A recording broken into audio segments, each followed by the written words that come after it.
Let's bring in Noga Tarnopolsky, our Jerusalem correspondent, joining us live. Noga, good evening to you. What is the latest you can tell us about the truce?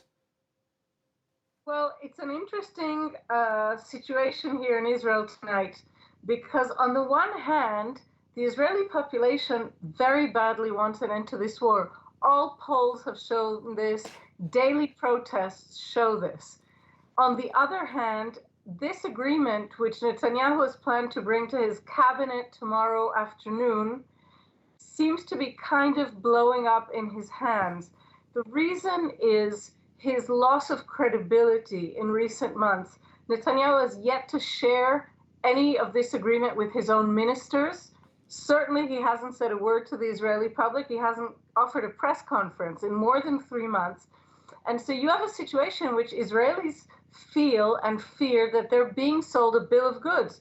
Several of his own ministers from his own party have already said that if this agreement, when they see it tomorrow, turns out to be a revamped version of UN Resolution 1701 from 2006, they will not vote for it.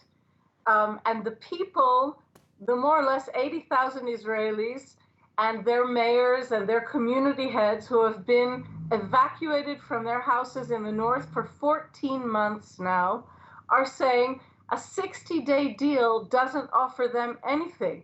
No buffer zone in Lebanon doesn't protect them, and they're not going back. And the victory Netanyahu really needed in hand was to be able to say, I am allowing you to go back home. Israel's now safe again. And he's not able to say it. So it's really unclear at this point how it will develop tomorrow, and how much Netanyahu will emerge even more weakened by this new deal. You mentioned the doubts over his credibility. I mean, clearly the fact that he's now a wanted man, subject of an international arrest warrant from the International Criminal Court, is part of that feeling.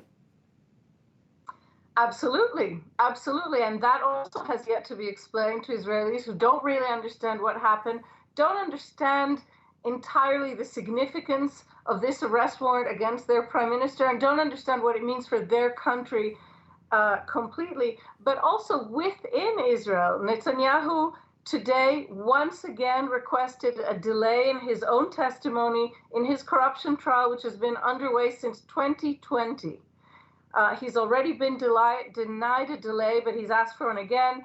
His party today presented to Parliament simply flagrantly illegal law, which would protect retroactively his advisor, who is accused of treason during wartime, of in fact stealing secret documents from military intelligence and tampering with them before implanting them in foreign media.